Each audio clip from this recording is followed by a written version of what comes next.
Ladies and gentlemen, the President of the United States.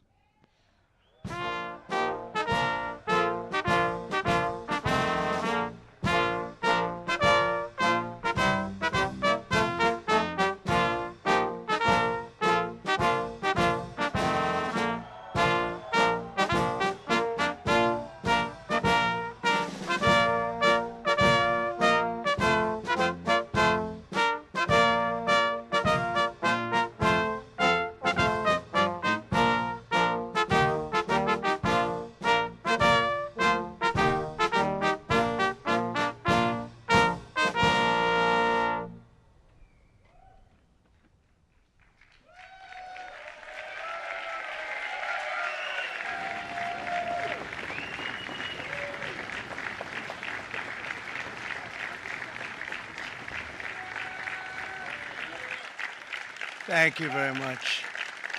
Thank you.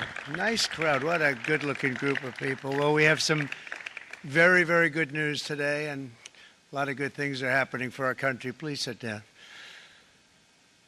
My fellow Americans, this is Liberation Day. Waiting for a long time. April 2nd, 2025 will forever be remembered as the day American industry was reborn, the day America's destiny was reclaimed, and the day that we began to make America wealthy again. We're going to make it wealthy, good and wealthy. For decades, our country has been looted, pillaged, raped, and plundered by nations near and far, both friend and foe alike. American steel workers, auto workers, farmers, and skilled craftsmen, we have a lot of them here with us today. They really suffered gravely. They watched in anguish as foreign leaders have stolen our jobs, foreign cheaters have ransacked our factories, and foreign scavengers have torn apart our once beautiful American dream. We had an American dream that you don't hear so much about. You did 4 years ago, and you are now, but you don't too often, and for many years and decades even, you didn't hear too much about. Our country and its taxpayers have been ripped off for more than 50 years, but it is not going to happen anymore. It's not going to happen. In a few moments, I will sign a historic executive order instituting reciprocal tariffs on countries throughout the world. Reciprocal, that means they do it to us and we do it to them. Very simple. Can't get any simpler than that.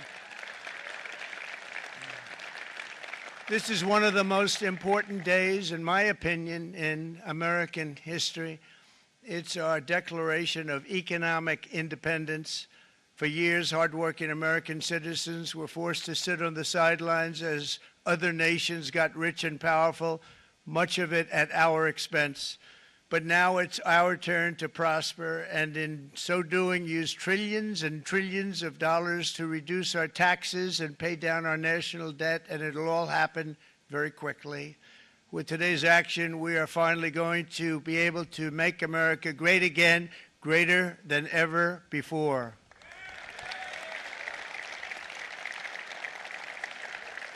Jobs and factories will come roaring back into our country, and you see it happening already.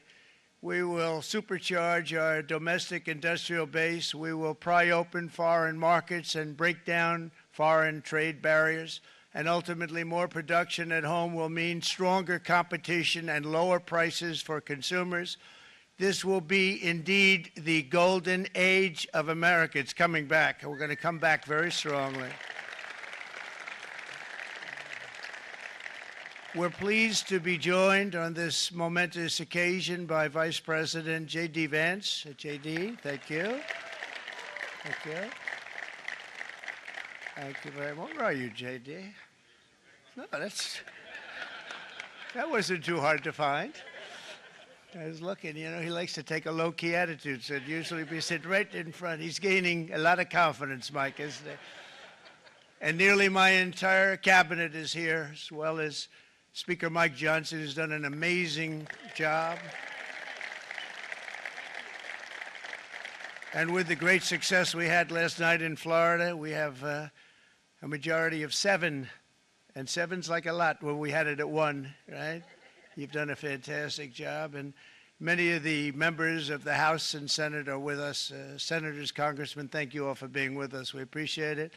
For decades, the United States slashed our trade barriers on other countries, while those nations placed massive tariffs on our products and created outrageous non-monetary barriers to decimate our industries. And in many cases, the non-monetary barriers were worse than the monetary ones. They manipulated their currencies, subsidized their exports, stole our intellectual property, imposed exorbitant VAT taxes to disadvantage our products, adopted unfair rules and technical standards, and created filthy pollution havens. They were absolutely filthy, but they always came to us and they said, we're violating, we should pay for it. It's all detailed in a very big report by the U.S. Trade Representative on Foreign Trade Barriers, and I'll just hold it up for you. It's available, and you don't have to pay too much. As I understand it, you'll pay nothing. It's a lot of work for something, actually, because it's a special book. It's very, frankly, it's very upsetting when you read it, when you see what people have been doing to us for 30 years. This all happened with no response from the United States of America, none whatsoever. But those days are over. Let me offer just a few examples of the vicious attacks our workers have faced for so many years. The United States charges other countries only a 2.4 tariff on motorcycles. Meanwhile, Thailand and others are charging much higher prices, like 60%. India charges 70%. Vietnam charges 75%, and others are even higher than that. Likewise, until today, the United States has for decades charged a 2.5 tariff. Think of that, 2.5% on foreign-made automobiles. The European Union charges us more than 10% tariffs, and they have 20% VATs, much, much higher. India charges 70%, and perhaps worst of all are the non-monetary restrictions imposed by South Korea, Japan, and very many other nations. As a result of these colossal trade barriers, 81% of the cars in South Korea are made in South Korea. 94% of the cars in Japan are made in Japan. Toyota sells 1 million foreign-made automobiles into the United States, and General Motors sells almost none. Ford sells very little. None of our companies are allowed to go into other countries. And I say that, friend and foe, and in many cases, the friend is worse than the foe in terms of trade. But such horrendous imbalances have devastated our industrial base and put our national security at risk. I don't blame these other countries at all for this calamity. I blame former presidents and past leaders who weren't doing their job. They let it happen, and they let it happen to an extent that nobody can even believe. That's why, effective at midnight, we will impose a 25% tariff on all foreign-made automobiles.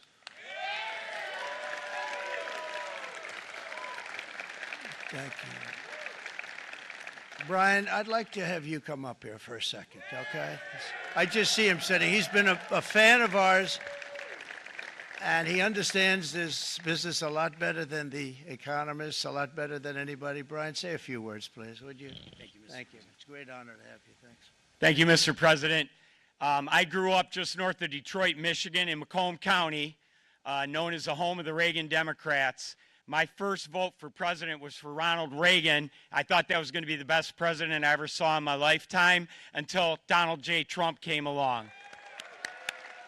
I have watched my entire life, I have watched plant after plant after plant in Detroit and in the metro Detroit area close. There are now plants sitting idle. There are now plants that are underutilized, and Donald Trump's policies are going to bring product back into those underutilized plants. There's going to be new investment. There's going to be new plants built.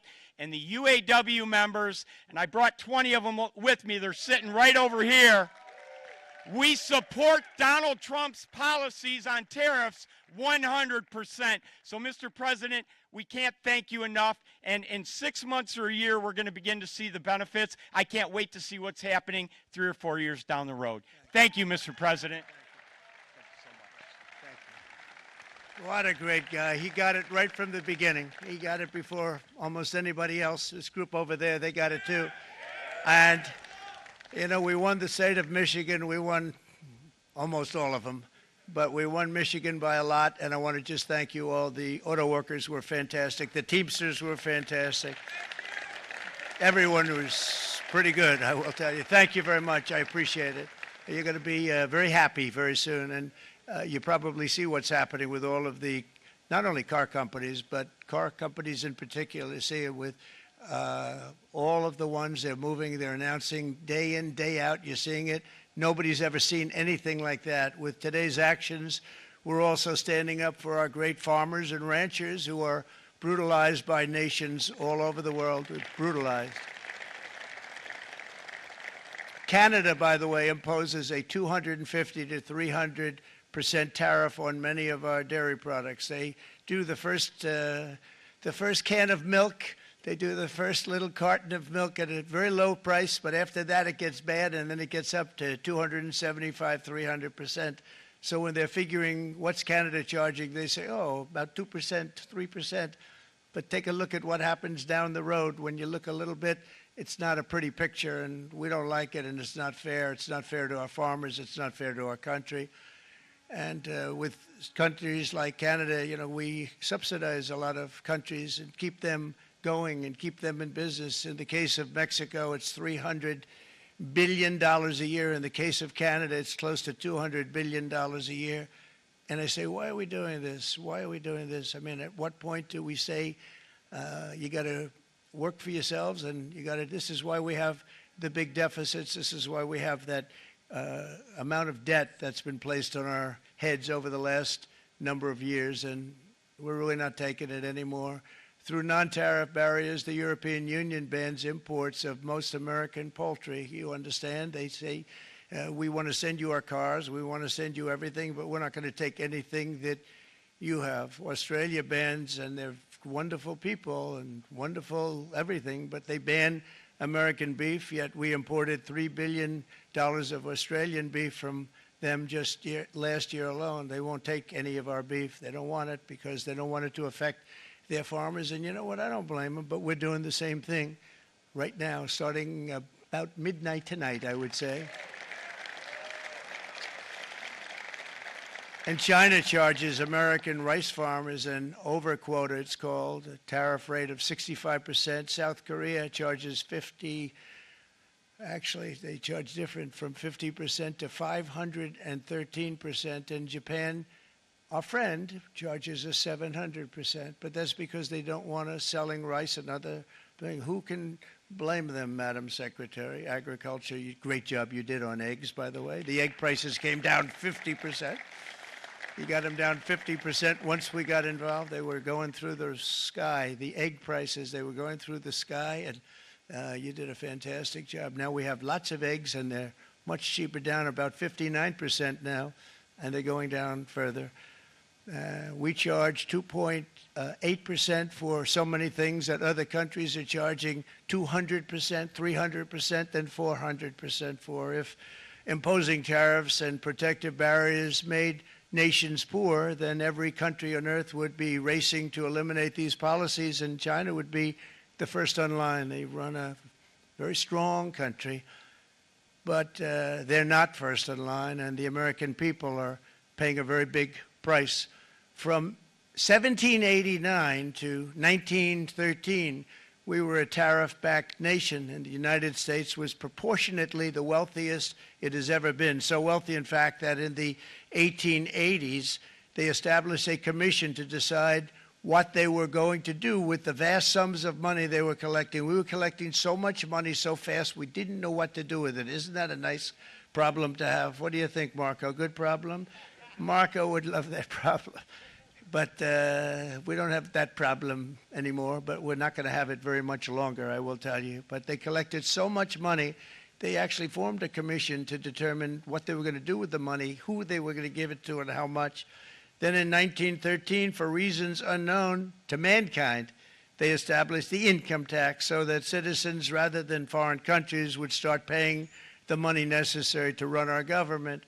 Then in 1929, it all came to a very abrupt end with the Great Depression, and it would have never happened if they had stayed with the tariff policy. It would have been a much different story. They tried to bring back tariffs to save our country, but it was gone. It was gone. It was too late. Nothing could have been done. It took years and years to get out of that depression, far longer than even FDR had that office right over there for a long period of time.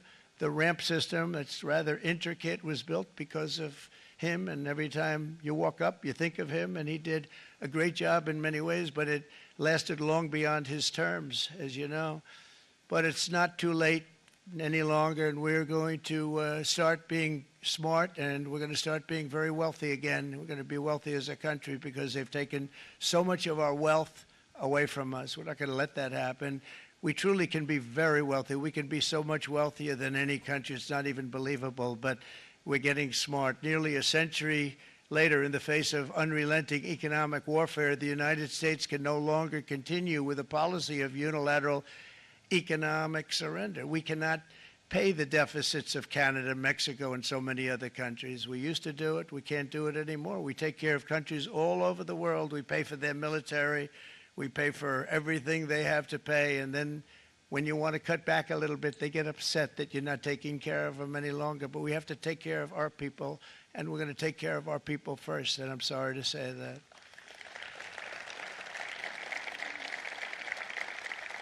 And today we're standing up for the American worker, and we are finally putting America first.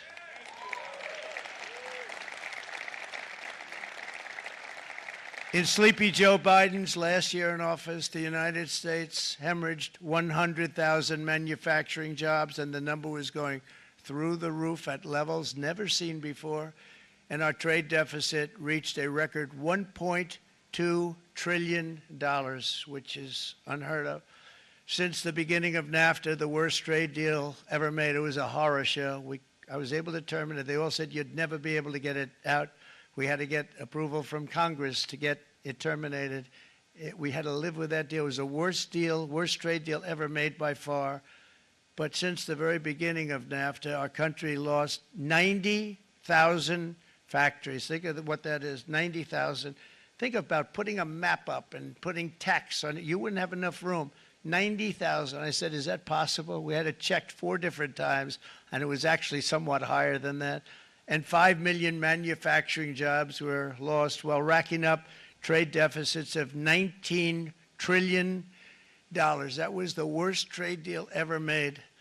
As a result of these gigantic losses, foreign nations now own $26 trillion more of American assets than think of this, than the Americans own of their own foreign assets or other foreign assets. The United States can no longer produce enough antibiotics to treat our sick. We have a tremendous problem. We have to go to foreign countries to treat our sick. If anything ever happened from a war standpoint, we wouldn't be able to do it. We import virtually all of our computers, phones, televisions, and electronics. We used to dominate the field, and now we import it all from different countries. A single shipyard in China now produces more ships every year than all of the American shipyards combined. Think of that. And it was a business that we used to dominate. We used to dominate it totally. In short, chronic trade deficits are no longer merely an economic problem. They're a national emergency that threatens our security and our very way of life. It's a very great threat to our country. And for these reasons, starting tomorrow, the United States will implement reciprocal tariffs on other nations. It's been a long time since we even thought of that. We used to think about it a lot. We didn't think about it for many decades, and you see what's happened. For nations that treat us badly, we will calculate the combined rate of all their tariffs, non-monetary barriers, and other forms of cheating. And because we are being very kind, we're kind people, very kind. You're not so kind when you got ripped off with your salaries. My auto worker friends and my Teamster friends and all of the unions that typically voted Democrat, they're not voting Democrat anymore because worker, whether union or non-worker, they're for the Republicans now. That's what happened. But we will charge them approximately half of what they are and have been charging us. So The tariffs will be not a full reciprocal. I could have done that, yes, but it would have been tough for a lot of countries who didn't want to do that. I'd like to see the chart if you have it. Could you bring it up, Howard? This is our great Secretary of Commerce, Howard Lutnick. Thanks, Howard. So if you look at that, China, first row, China, 67%. That's tariffs charged to the USA, including currency manipulation and trade barriers. So 67%, I think you can, for the most part, see it. Those with good eyes, with bad eyes. We didn't want to bring, it's very windy out here. We didn't want to bring out the big charts because it had no chance of standing. Fortunately, we came armed with a little smaller chart. So it's 67%, so we're going to be charging a discounted reciprocal tariff of 34%. I think, in other words, they charge us, we charge them less, so how can anybody be upset? They will be, because we never charge anybody anything, but now we're going to charge. European Union, they're very tough, very, very tough traders. You know, you think of European Union, very friendly. They rip us off. It's so sad to see. It's so pathetic. 39%, we're going to charge them 20%, so we're charging them essentially half. Vietnam, great negotiators, great people. They like me, I like them. The problem is they charge us 90%. We're going to charge them 46% tariff. Taiwan, where they took all of our computer chips and semiconductors. We used to be the king, right? We were everything. We had all of it. Now we have almost none of it, except the biggest company is coming in. We're going to end up with almost 40%. Lee Zeldin's working to get their approvals. And it's an amazing company. Mr. Wei, of one of the great companies of the world, actually. They're coming in from Taiwan, and they're going to build one of the biggest plants in the world, maybe the biggest for that. But 64%, we're going to charge them 32%. Japan, very, very tough, great people. And again, I don't blame the people for doing it. I think they're very smart in doing it. I blame the people that sat right in that Oval Office, right over there, right behind the Resolute desk or whichever desk they chose. Japan, 46%. They would charge us 46%, and much higher for certain items like cars, you know, little items like cars. 46%, we're charging them 24%. India, very, very tough, very, very tough. The Prime Minister just left. And he's a great friend of mine, but I said, you're a friend of mine, but you're not treating us right. They charge us 52%. You have to understand, we charge them almost nothing for years and years and decades. And it was only 7 years ago when I came in, we started with China and charged them. We took in hundreds of billions of dollars from China in tariffs. And they understood, honestly. President Xi understood. He said, look, I understand. And the other countries, and they all understand. We're going to have to go through a little tough love, maybe, but they all understand. They're ripping us off, and they understood it. Prime Minister of Japan, Shinzo Abe. He was a fantastic man. He was unfortunately taken from us, assassination. But I went to him and I said, Shinzo, we have to do something. A trade is not fair. And he said, I know that, I know that.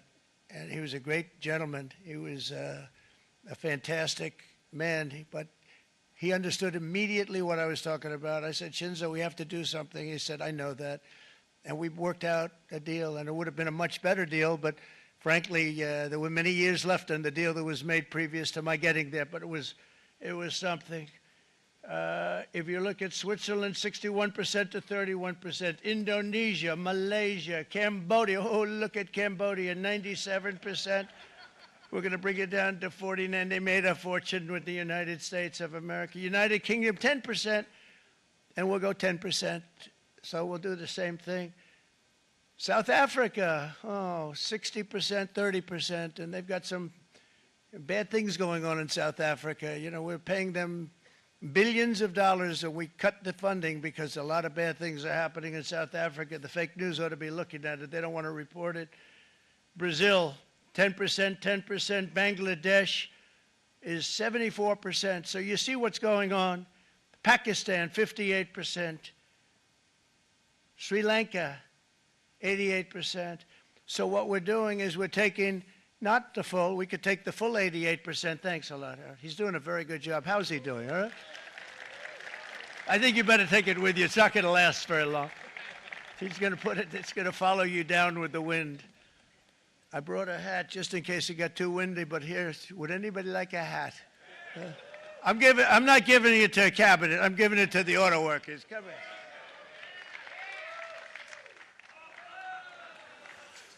Thank you, fellas. Get it. That's it. That's it. They deserve it more than our cabinet. Our cabinet has plenty of hats. But you see the numbers. The numbers are so disproportionate. They're so unfair. At the same time, we will establish a minimum baseline tariff of 10%. You notice that on the chart. And that'll be on other countries to help rebuild our economy and to prevent cheating. So we're going to have a minimum of cheating, and we're going to be very severe on the people that at the gate that watch the tariffs and watch the product coming in, because there's been a lot of bad things happening at the gate because the money is so enormous that you're talking about. There's never been probably anything like it in terms of the enormity, and there are a lot of bad things happen at the people that do the check-in, and they're looking at 10-year jail sentences if they do play. We're going to treat them so good, but if they cheat, the repercussions are going to be extremely strong.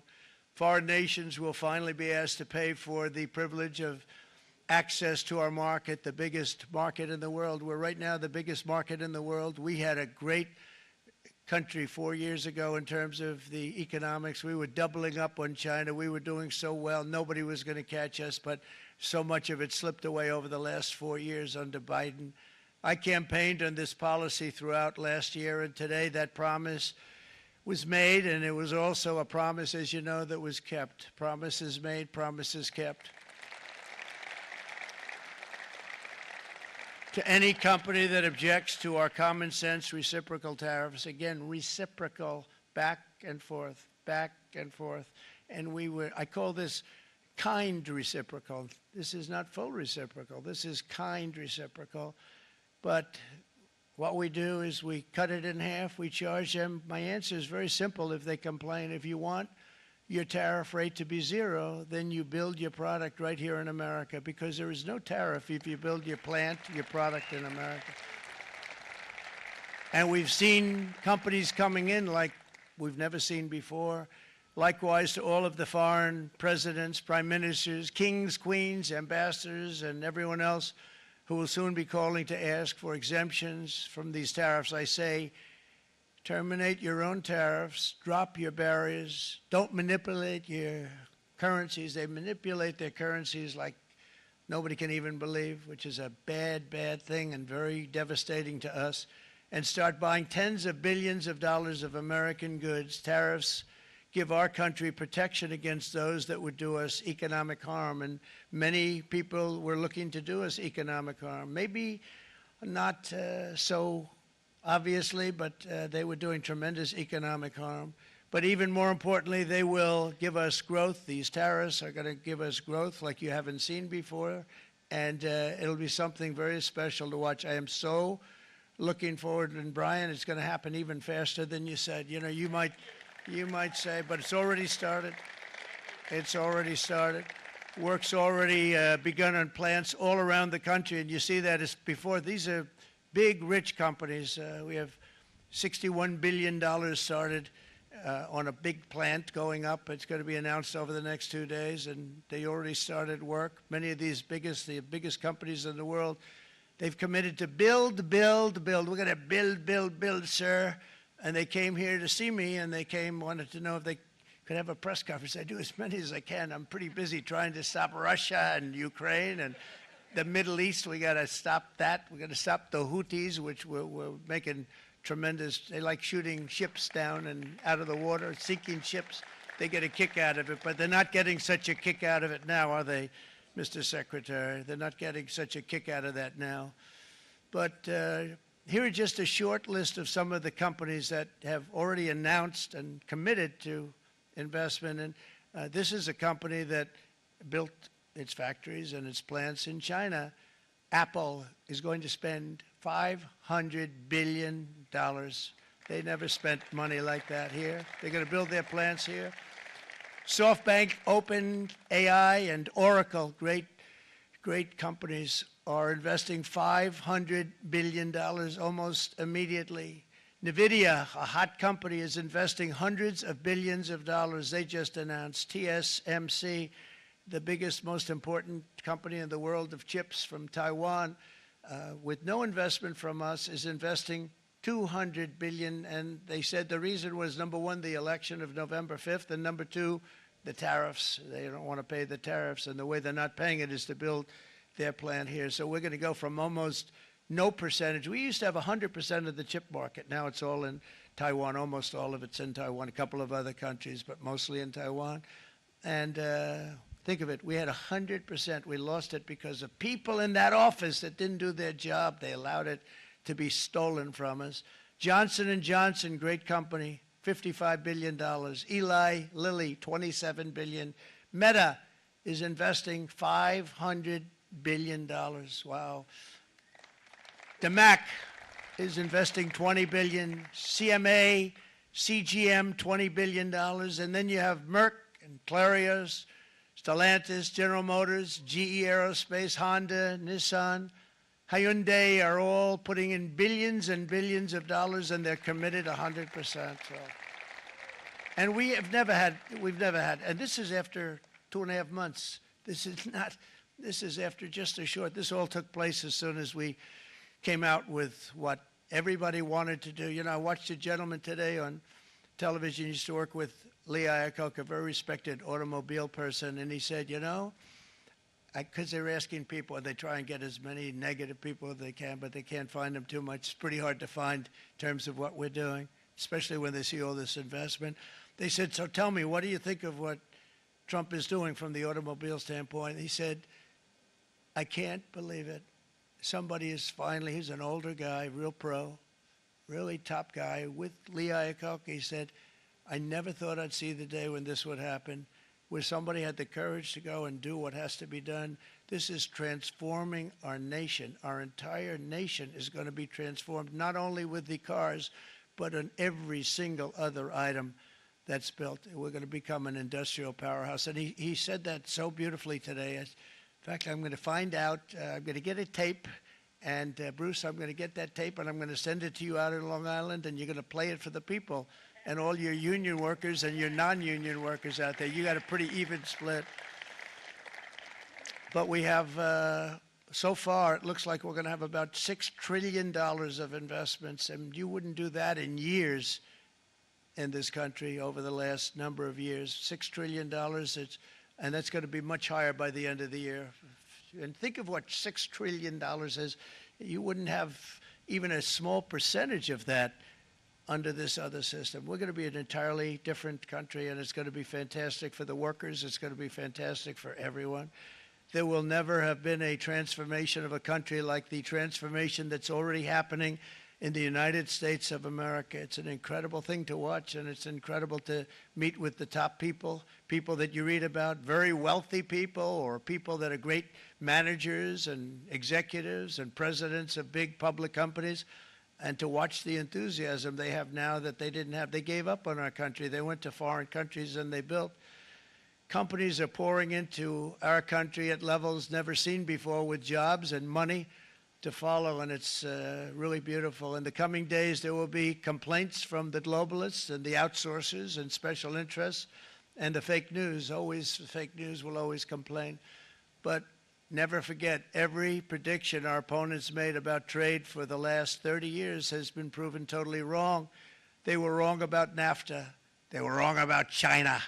They were wrong about the Trans-Pacific Partnership, which would have been a disaster if I didn't terminate it. If I didn't terminate that, United Auto Workers, you would have had no jobs in this country. You would have had no jobs.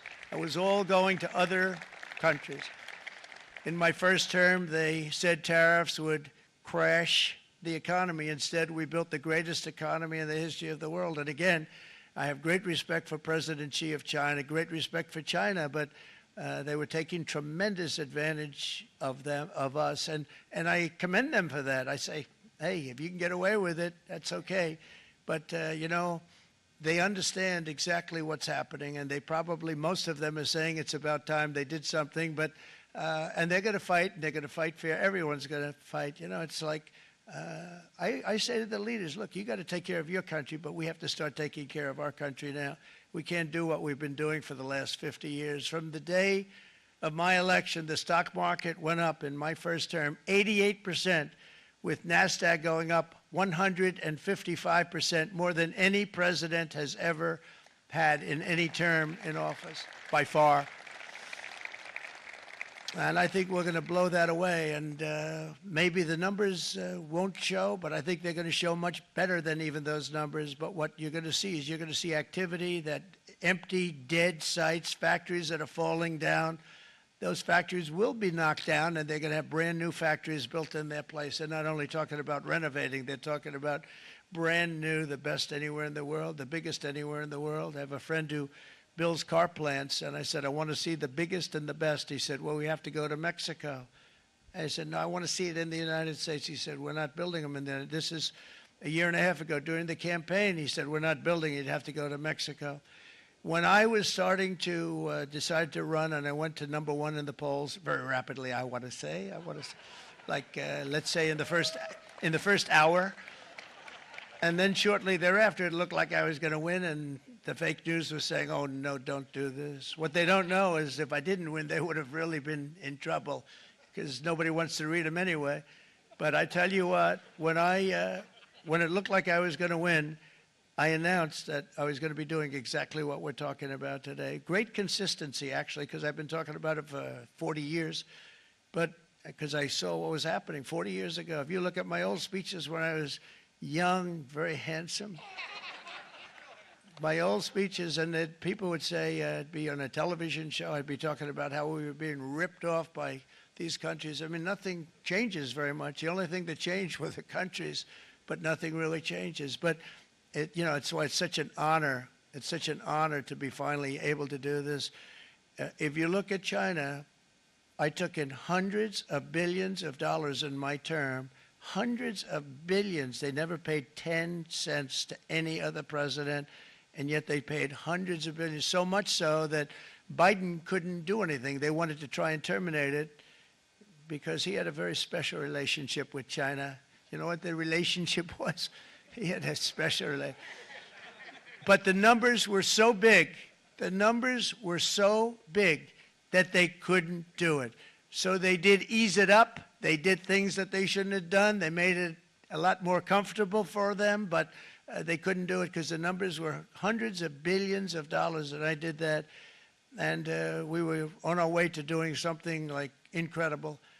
And then we had a very bad election happen, a very bad election. A lot of bad things happened. So when I said we got to do it again, I said we have to make it too big to rig. And we made it too big to rig, and we won in records, and it was a monumental win. And it was such an honor to see so many of you, like Brian and your friends, here with us to celebrate, and to more importantly celebrate what we're doing, because that wouldn't be a full celebration if we didn't do this. Because this will be an entirely different country in a short period of time. It'll be something the whole world will be talking about it. The critics made the very tired predictions earlier this year, but in February, core inflation dropped to the lowest rate in 4 years. And the price of eggs, as you know, just in a month and a half, we were there for 4 weeks. And the first week, I got blamed for eggs. I said, I just got here. They said eggs have gone up at like 250%, and you can't get eggs. And they were going crazy. And I said, I just got here. And then we got to work on eggs, and we got to work on everything. And our great Secretary of Agriculture, you did a fantastic job. Brooke Rollins, she did a fantastic job. And as I said before, the price of eggs dropped now 59%, and they're going down more, and the availability is fantastic. They were saying that for Easter, please don't use eggs. Could you use plastic eggs? I said, we don't want to do that. We want to, and you really came through. It's an amazing job. Thank you very much, Brooke. You did great. But likewise, an old-fashioned term that we use, groceries. I used it in the campaign. It's such an old-fashioned term, but a beautiful term, groceries. It sort of says a bag with different things in it. Groceries went through the roof, And I campaigned on that. I talked about the word groceries for a lot.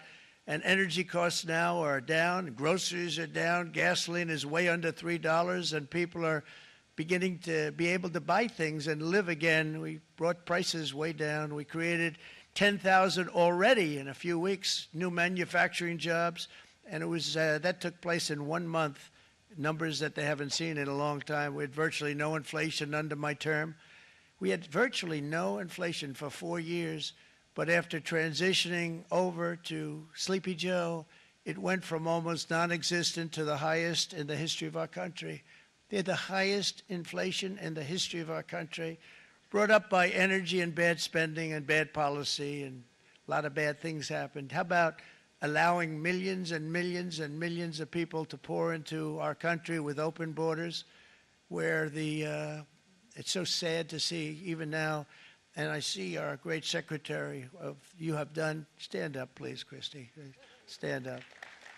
Christy Noem and Tom Homan.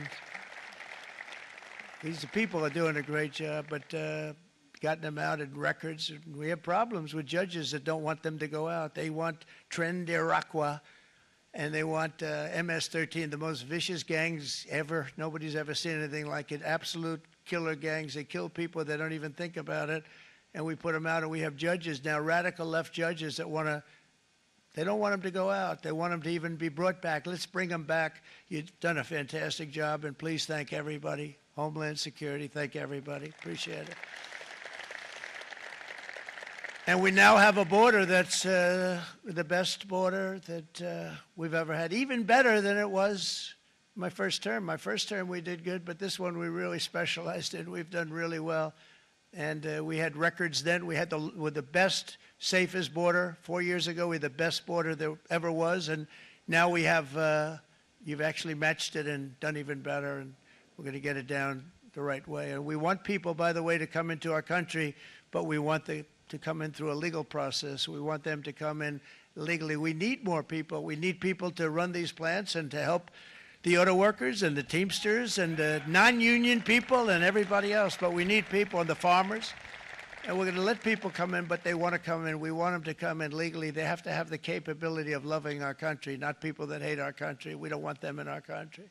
And now we're going to pass the largest tax cuts in American history, and that's where we're relying on Mike and John Thune.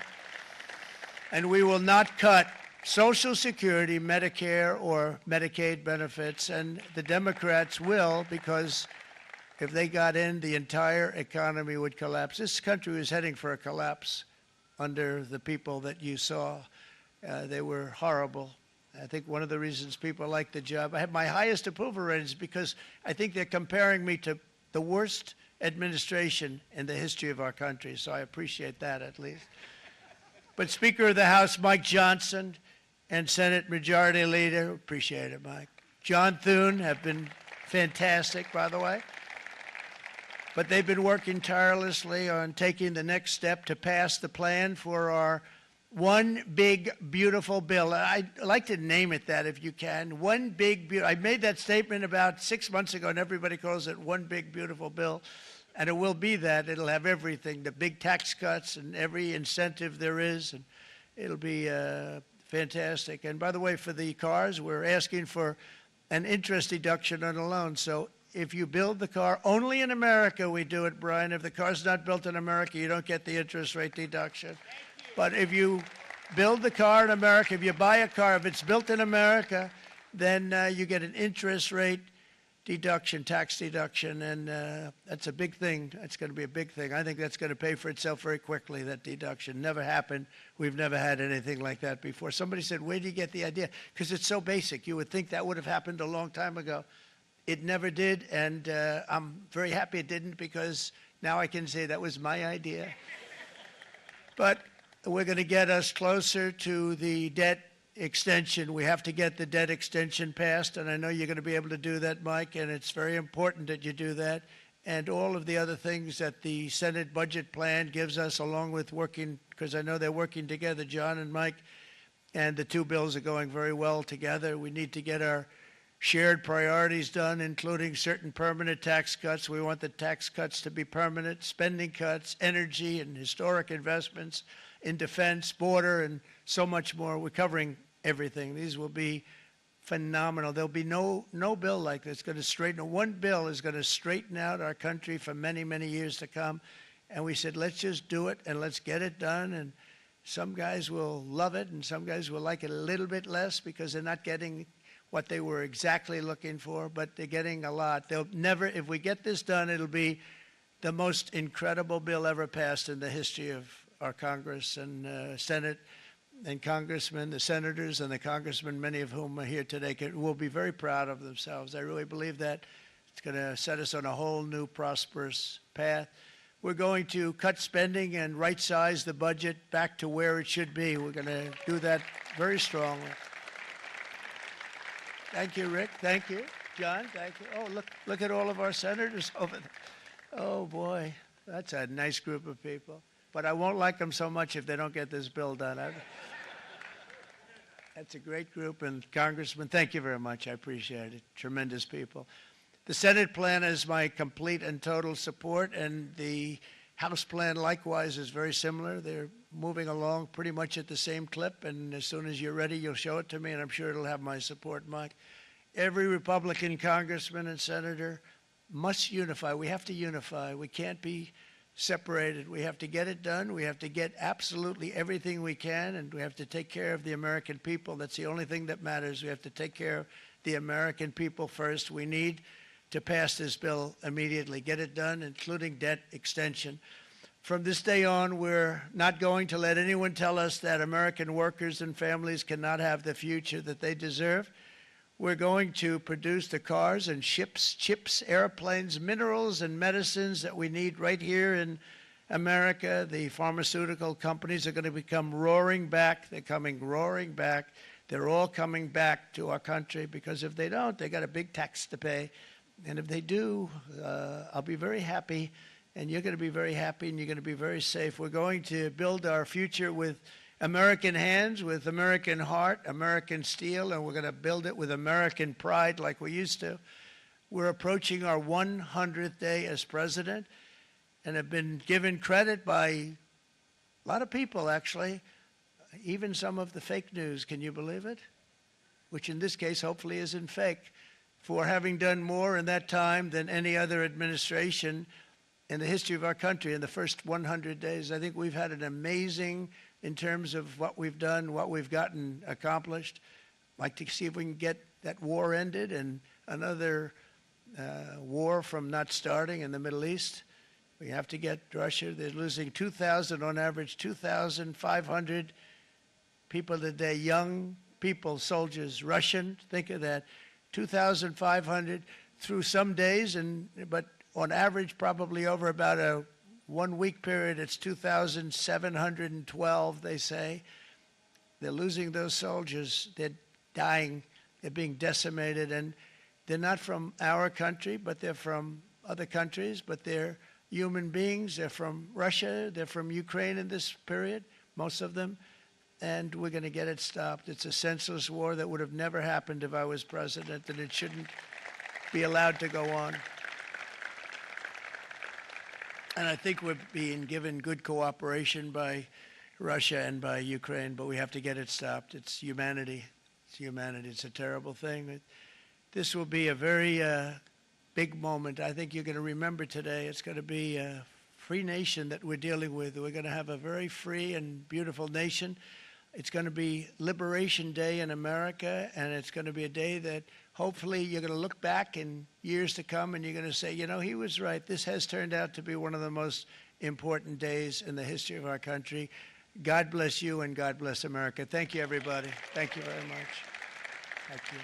Thank you very much.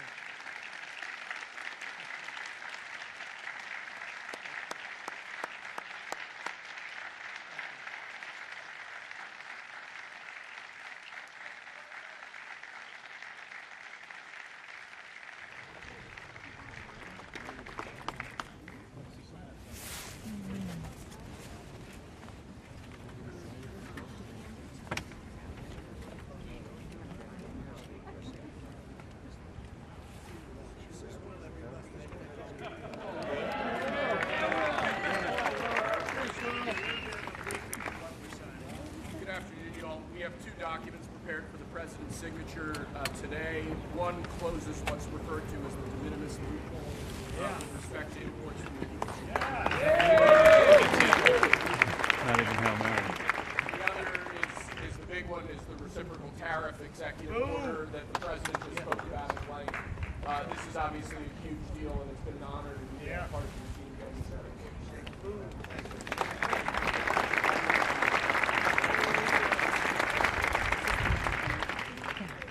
This is big stuff.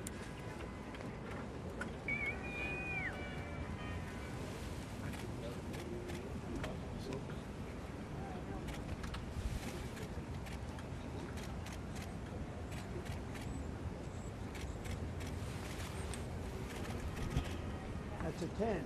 That's a good one.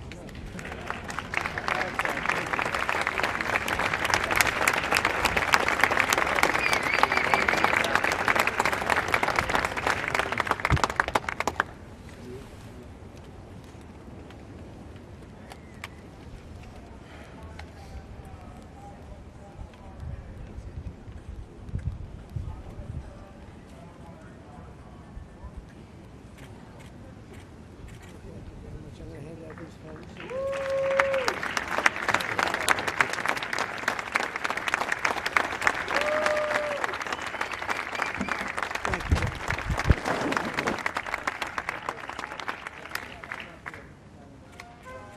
Mr. President, what do you say to American families who are worried they'll pay more?